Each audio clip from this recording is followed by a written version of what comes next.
We apologise for the quality of the sound recording today.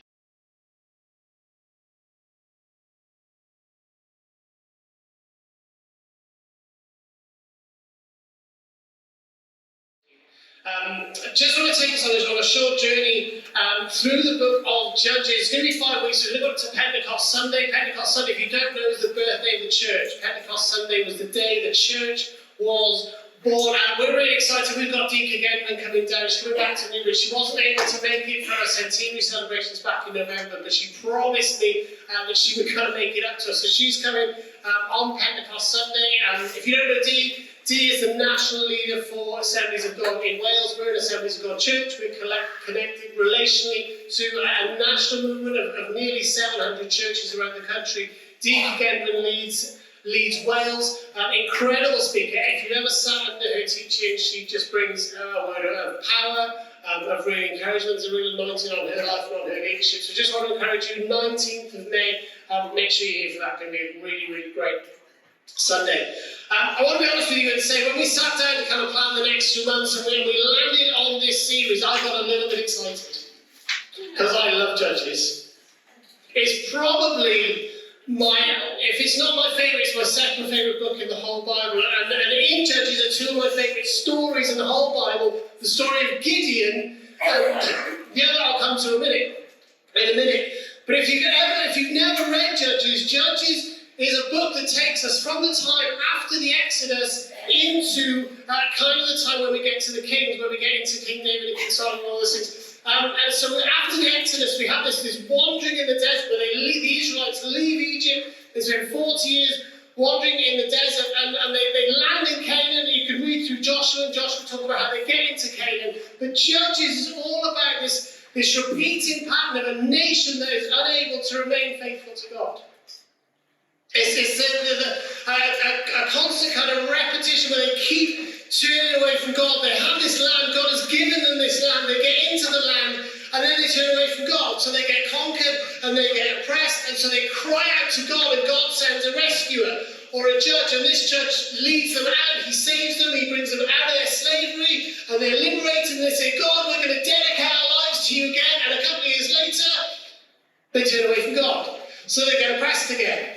And so God sends another rescuer, and they get rescued and they turn back to God. And a couple of years later, they think, oh no, we don't need God anymore. So they get oppressed again. And the cycle goes on. It goes on for 21 chapters.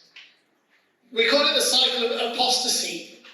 This never-ending, seemingly cycle of abandoning God for something better. Abandoning God for something we think, that grass is greener moment. Can I tell you, if you think the grass is greener, it's probably AstroTurf. But this is what happens through the book of Judges. They think, oh no, this is better. And then they realise it isn't, so they turn back to God. And then they just cycle around again. And right at the start of this book, there's some really, really telling lines that really set this whole thing up. Because when the Israelites entered the promised land, they spent 40 years wandering in the wilderness. And God says this, drive out the people living there. I'm giving you this land. Drive out the people living there. That's all you need to do.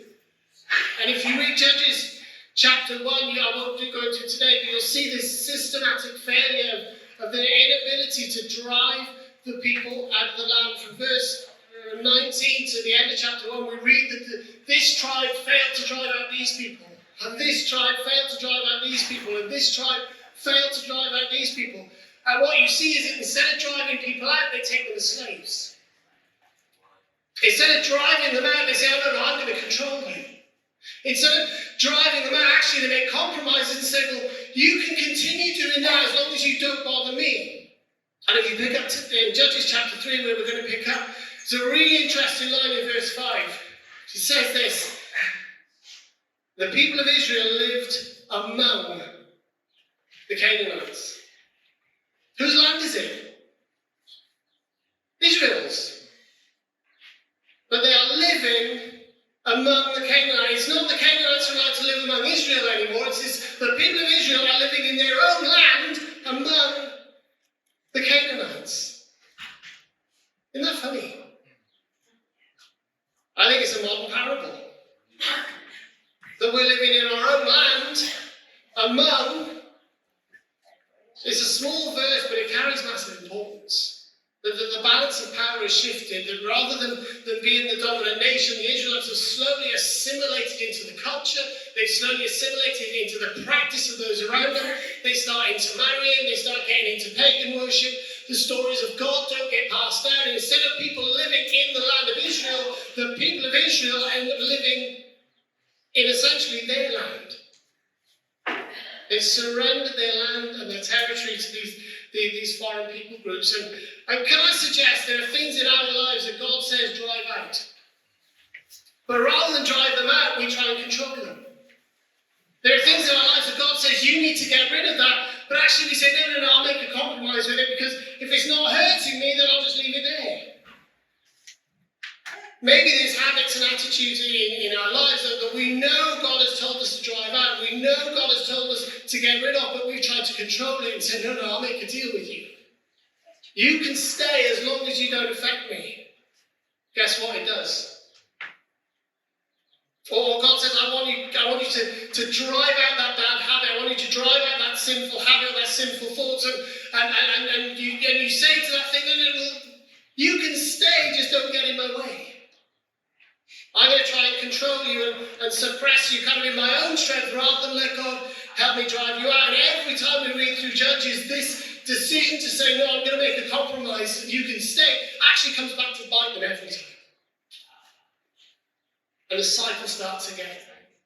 And the wheel starts spinning and they find out back where they started. How many times have we gone through seasons in our life where we discover, I'm just back where I started? That feeling, that thought, that action, that attitude, nothing's changed. Here's the point, nothing's changed. Can I say maybe today is the day you cast your burdens onto Jesus? Because he cares for you. Maybe today is the day you let go of the thing you've been trying to control. Maybe today is the day you clear out the things that you've made compromises with. Hebrews says this, that we should strip off every weight that holds us down, especially the sin that trips us up, and let us run with endurance. How do we do this? We keep our eyes on Jesus, who founded and perfects our faith. Paul in Philippians, he says this, I forget the past, but I press on to the end of the race. Church, we need to forget the past. When you gave your life to Jesus, what used to live in your mind and in your heart, it can't live there anymore because you've got a new owner. You have a new master. The Bible says your body and your mind, they're renewed by Jesus. So whatever was driving your thoughts before, it's got to go. And I want to use this metaphor. You know, when you move into a new home, if you've ever moved into a new house, who keeps a framed photo of the previous owners? Because that is exactly what you're doing.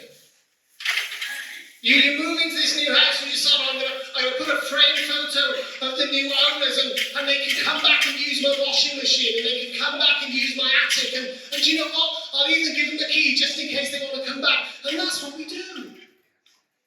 Change the locks.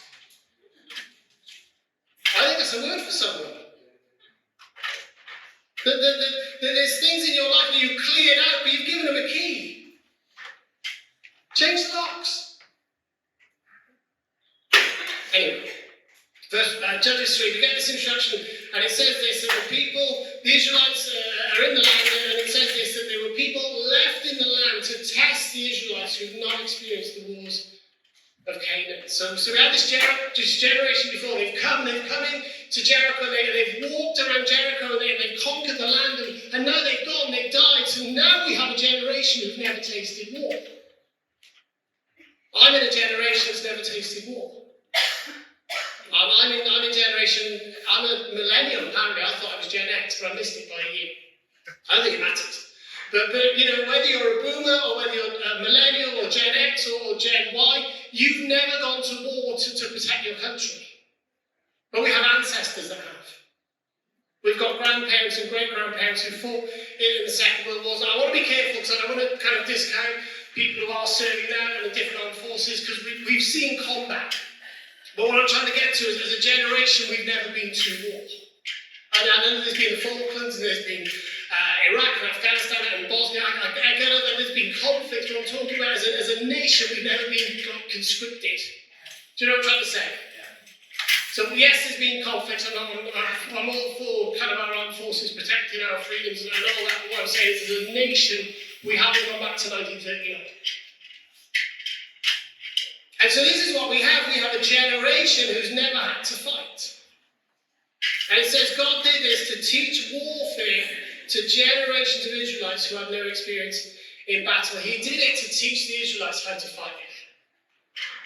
It was their fathers and grandfathers who won the initial victories, but the sons didn't know how to fight because they hadn't had to. It's interesting, I was listening to a message by another pastor a couple of weeks ago, and he was relaying an interview with, it wasn't the Sultan of Brunei, but it was an Arab kind of leader who was incredibly wealthy, and he said, well, what do you see for the future of your nation? And he said this, it was really interesting. He said, my grandfather drove a tractor. My father drives a Land Rover, I drive a Mercedes. My son will drive a Land Rover, my grandson will drive a tractor. Because hard times make hard people. Hard people make good times. Good times make weak people make bad times. And he said that over his nation. He said, we're making life so easy for ourselves, we're going to forget how to fight. We're going to forget how to strive and how to work for what is important to our nation. And this message to Judges is really clear. We have a nation who don't know how to fight for their faith. Because they've never had to. And so that obedience to God, it isn't passed down from generation to generation. And can I suggest that in our lives that the battle might be different, but it's always the same enemy. That the tactics the enemy might use might be different. He might attack in different ways, but it's always the same enemy. And look what Revelation says, that the enemy has been defeated by the blood of the Lamb and by our testimony. So the devil knows he's defeated, by the way. The enemy knows he's defeated because of what Jesus accomplished on the cross. So the devil knows he's defeated, but guess what? The world doesn't. And the only way the world will know the devil is defeated is by our testimony. That if we're going to help others break cycles in their lives, if actually we're going to break cycles in our own lives, it's all about our testimony. I'm grateful for the people that went before me, that their victory won't win my battle. Their testimony will help me, but I can't rely on theirs. I need my own. I need my own story of faith. I need my own stories of victory. So we train ourselves for battle by knowing who our God is. We train ourselves for battle by putting on spiritual armour, by reading his word, by personal devotion, by worship, and that's how we win. And that's why I think the next line makes sense. It said that God left these people in the land to test the Israelites to see whether they'd obey. You know, you can't pass your driving test with someone else's answers. You can't pass any test with someone else's answers. You can learn from them, learn from what they did well, learn from their mistakes, but at the end of the day, it's your test. So your struggles, your battles, your cycles, you need your own weapons. You need your own ways to go to battle. And what I hope through this series is actually we help you develop those weapons you need for your cycle, for your test, for your struggle. And our prayer is you'll come out of this series in a better place. You with me? 2 people are fantastic. Everyone else is still halfway through this one. But anyway, it says this. Okay, so it says once again, so here's that cycle. Once again, the Israelites did evil in the Lord's sight. And the Lord gave King Eglon of Moab control over Israel because of their evil. Eglon is the king of a place called Moab. And I've done a little map for you because Moab is basically a relative of the nation of Israel. So I've done a bit of a family tree for you. So Moab is the son of Lot, who is Abraham's nephew. So Moab, the guy this nation is named after, he's got a physical relationship with the founder of Israel. There's a physical family relationship with the founder of Israel, but there's no spiritual relationship. And actually the Moabites are enemies of the Israelites. And it's interesting because Moab's known as a place of profession. And what I mean by that is it's not a place where professional people go, but it's a place of saying you're one thing, professing to be one thing, but actually being something else. So you can profess to be a Christian, but actually you're not. You can profess to follow Jesus, but your actions and your lifestyle tell a different story. You can go to church and you can look holy, but there's no spiritual connection. And Moab is this nation of people that say, no, we've got a connection to God. We're related to Israel, but actually there's no connection at all in anything they're doing. And it's no coincidence that we've got the Israelites who are professing to be followers and worshippers of God, and they claim to only worship the God of Abraham, Jacob, and Isaac and Jacob. They're conquered by a nation of profession. So in Judges, we have an Israelite nation that is claiming to be one thing, but their behaviour demonstrates they're not. And Moab is ruled by a king, and we had a little chat in the lounge on whether I could say this, because I love how un-PC the Bible is. Because if we were going to translate this today, we'd say, he was a little overweight. He could do with losing a few pounds. He was metabolically challenged. He had too much weight for his height. The Bible just says this: he was very fat. This is a fat man. This guy has his own postcode. This guy goes shopping for clothes at a tent shop. This is a big, big man. And we'll read later that if you're squeamish, tough. The dagger that Eglon was going to use to kill him, they say it's 18 inches long and it disappears under the fat. This is a big boy. But it's funny, because do you know what Eglon means? Eglon, this fat king, do you know what his name means? Circle. His name means circle, which is ironic given his physique, but when you look at the story in the wider picture, we've got a symbol of people going around in circles, and they're conquered by a guy whose name means circle. We've got a nation who are just going round and round in this cycle, professing to follow God, but going through the motions. They never get anywhere, and they're conquered by a man whose name means circle. I love what verse 15 says. It says, even though Israel is caught in this cycle, do you know what? God's mercy never fails. Verse 15 says, the Lord again raised up a rescuer. He did it again.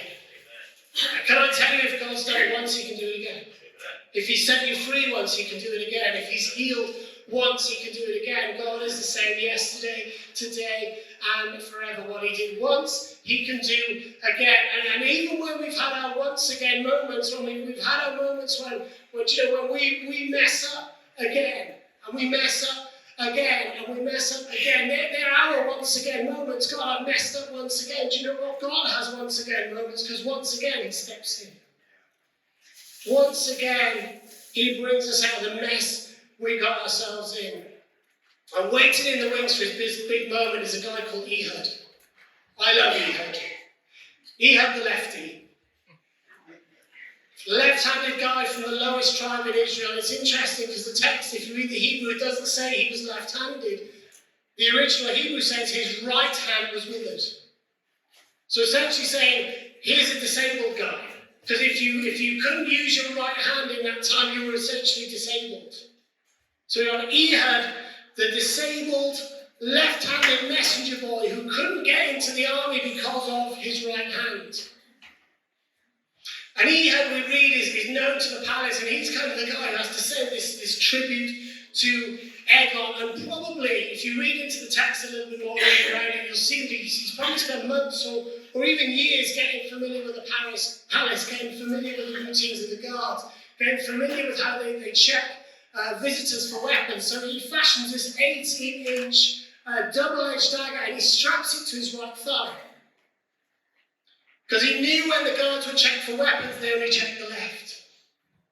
Why did they only check for left? Because everyone's right-handed. If you're going to pull a sword out, you pull it from your left. So he straps this dagger to his right hand side. It's fascinating that his disability is the thing that allows him to fulfill the plans of God. Can I suggest there are things that so often in life we discount, and this is a cycle we can get into where we discount ourselves from the plans of God because we feel like there's something wrong with us. We feel like there's something about us that holds us back. We feel like I'm not good enough. I'm not equipped enough for God to use me. Who's felt like that? Now, the pastoral thing for me to say now is, oh yes, you are. Oh yes, you are good enough. But here's the truth.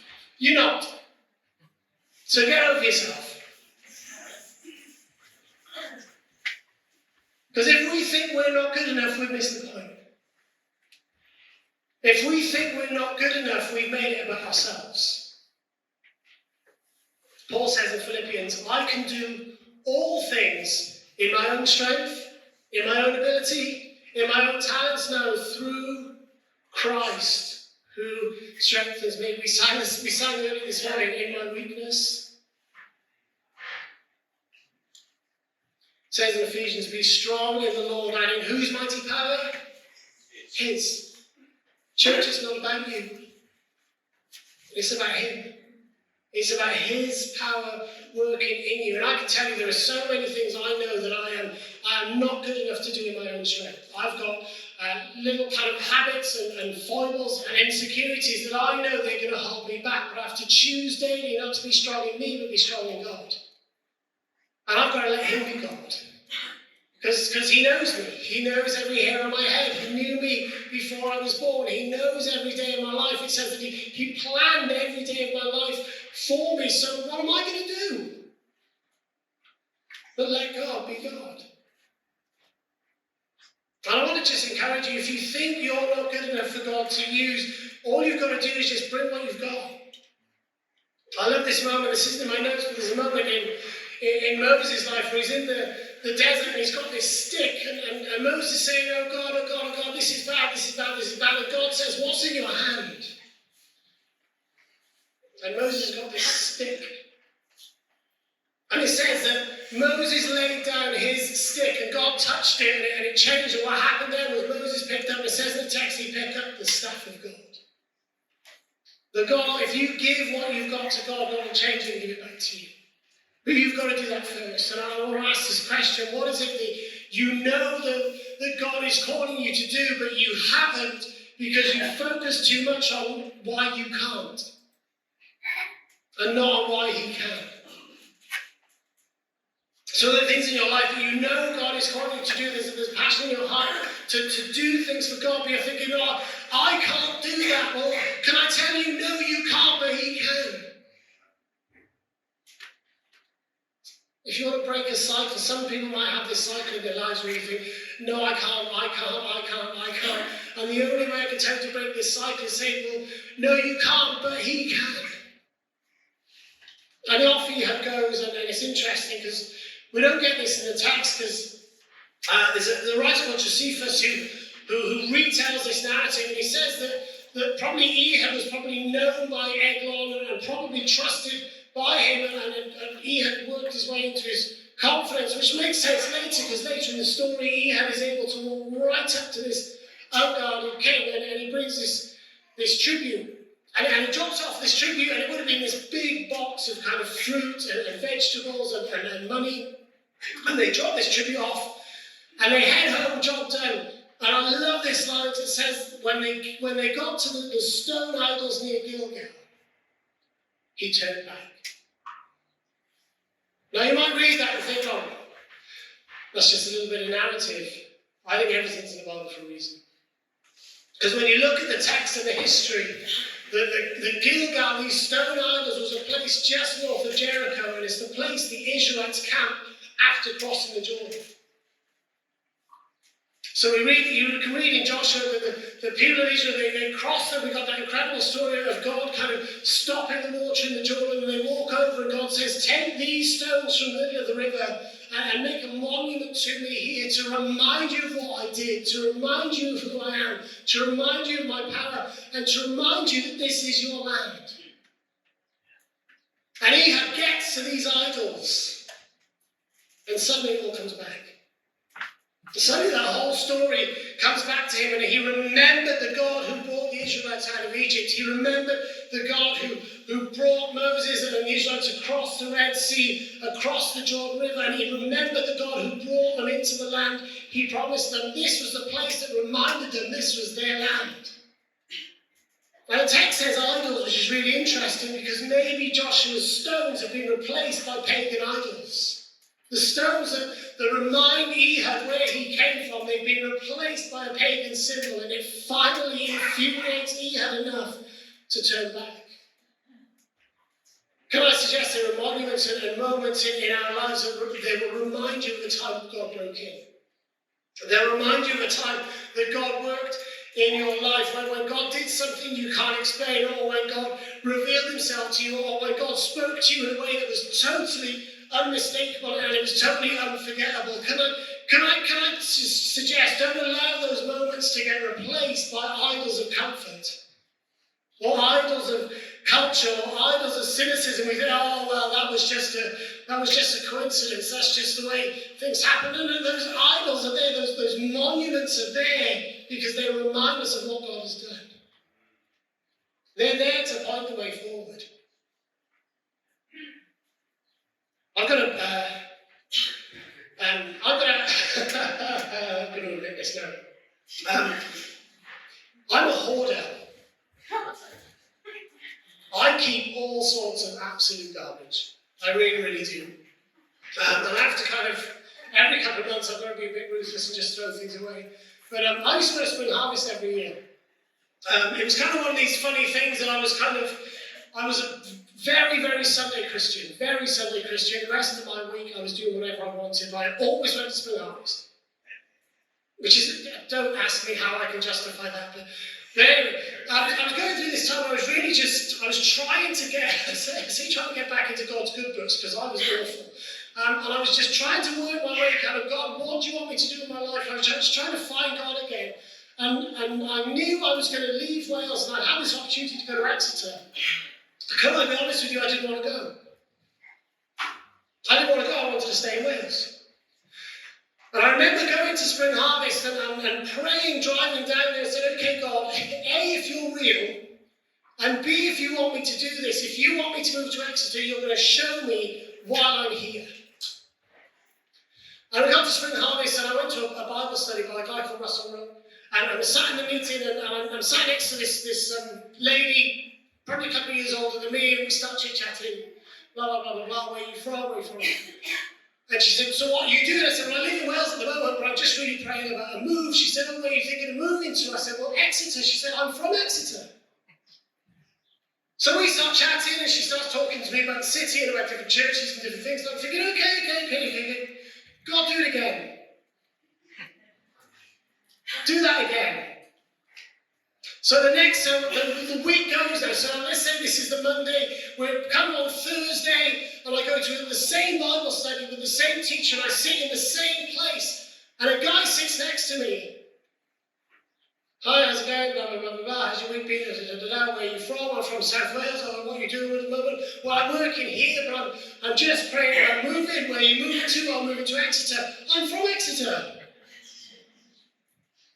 I've still got this Spring Harvest program. I didn't bin it because it reminds me of a monument in my life where God said, do this. And I know if I'd never gone there, I'd never be here. I know that. And there's so many of those things. I'm not saying just hoard loads of rubbish, by the way. But I'm saying there are monuments in our life that remind us of what God has done in our lives, and we need to hang on to those and not go, oh, yeah, that was just a coincidence. Mine had Exeter, they're not far away. No, I'm convinced that was God. And I have to come back to that, and those monuments in our lives so many times. And so here's Eglon, he gets these stories, he's suddenly reminded, this is why I'm here. So he goes back to Eglon, he walks up to the guards because it's literally just been there. He says, hey, I've got a secret message. And this lovely bit of detail, Eglon said that Eglon is sat in an upstairs room, which is probably kind of a room with lattice windows to keep the room cool. And he had said, this message isn't from me, this is from God. And Eglon clears the room and he leans his massive body forward. Here comes the fun bit. Because he wants to hear what Ehud has to say. And Ehud sees this moment, reaches with his left hand, plunges his dagger into the stomach, and I love this because it says he is so fat, the dagger is covered over by the fat, and Ehud can't get it out. Enjoy your sausage roll this afternoon. And then we had a little bit of fun with the next line, because we don't actually know what the Hebrew means. Because the Hebrew is a little bit vague, and some say that his intestines fell out. Others say his bowels emptied. Others say the dagger went right through and came out on the other side. So over dinner, you can have that debate. But what I love about this is I love this incredible narrative. We've got a bigger message happening here. That this cycle of apostasy, this kind of sin, restoration, this professing nation, this nation that claimed to be worshipping God but acted like the opposite. We've got a king that stands for the whole thing, King Eglon, the circle. He embodies the false professions. He embodies the sin. And then we have Ehud, the lefty. And I love this. And Ehud isn't special to me because he's left-handed. He's not special to me because he's a Benjamin. But you know what Ehud's name means? It means I will give praise. I will give praise. And when you understand that in the context of this story, the story explodes into a new level. Because when you praise, you shift your focus from the problem to the solution. When you praise, you're declaring over every situation there's a higher power. When you praise, you are moving yourself from fear to faith, from hopelessness to hope, from desperation to declaration. And here we have Ehud in the face of oppression going, I'm going to give praise. When I'm going through the motions, I'll give praise. David said this, why am I discouraged? I'll put my hope in God. I will praise him again. There's a great song, the Hillsong, wrote a couple of years ago, and the chorus says this, all my life, in every season, you're still God. I've got a reason to sing, and I've got a reason to worship. So when I'm going through the motions, when I'm going through my cycles, my attitude is, I will give praise. When I feel like I'm in a cycle of depression, I will give praise. When I feel like I'm in a cycle of anxiety, I will give praise. When I feel like I'm in a cycle of addiction and I can't break a habit, I will give praise. When I'm faced with sickness or disease, I will give praise, because I know that in the name of Jesus, every knee will bow. And every tongue confess that he is Lord. It says that in the name of Jesus, every demon must flee, every sickness must go, every chain is broken, and every shackle is loose. And do you know what? You read through the text of the Bible, it's praise that causes the walls of Jericho to fall. It's praise that causes those walls to come down. It's a shout of praise later in Gideon's story that defeats the Midianites. Gideon doesn't even fight, but it's a shout of praise that defeats the Midianites. It's a shout of praise that means Jehoshaphat gets the victory in the battle in 2 Chronicles 20. Can I say, if you're looking to break cycles in your life, the best place to start is to give praise. I'm going to put the man back up. I just close with this. A couple of years ago, a singer called Emily Sandé wrote a song, and it starts with these lines. And these are so powerful. It says, you've got the words to change a nation, but you're biting your tongue. That's not in the Bible, by the way, but they're powerful words. You've got the words to change a nation, but you're biting your tongue. Can I tell you, church, we've got the words to change a nation. We've got the words to change a community. We've got the words to change this town. We've got the words to change our own situation. But here's the question, do we bite our tongues? Do we hold it back? Do we suppress it? You know, when we worshiped this morning, we sang words of declaration, words of praise, words that declared who our God is. And when we sing songs like that, are we singing them just to give ourselves a nice fuzzy feeling, or are we singing them over our situation? Are we singing them over our illness? Are we singing them over our insecurities? Are we singing them over the things that will pull us down? Are we biting our tongues? King David wrote so many of the Psalms we know, and if you know David's life, he had more than enough trouble. He had family trouble. He had heartbreak, he had opposition, but in the midst of everything, he writes this psalm and he says, but I will keep hoping for your help. I will praise you more and more. Even though life's rubbish, even though even David went through cycles of different things, he says this, but I'll just praise you more and more. I'll tell everyone about your righteousness all day long. I'll proclaim your saving power. Even though I'm not skilled with words, I will praise your mighty deeds. I will tell everyone, you alone are just. So even in the middle of my cycle, in the middle of your cycle, we can sing these songs, I trust in God. I trust in God. And I fail hundreds of times a day. But even though I fail, this song says, he's the one who never fails.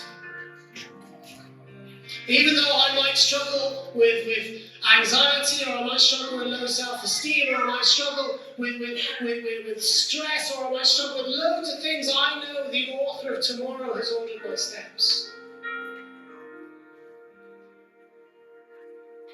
There's a great line we use in Christianity, I don't know the future, but I know the one who holds it. And when I don't know what to do, when I don't know where to go, I sought the Lord. And he heard, and he answered. Church, that's why we can trust him. I'd like to stand, if we can.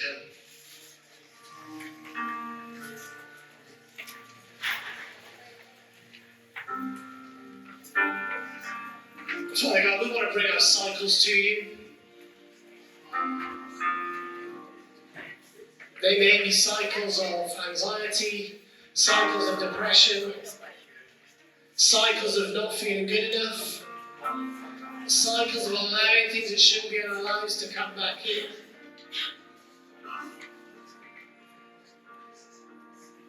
But we know the way to kill the cycle is to give praise.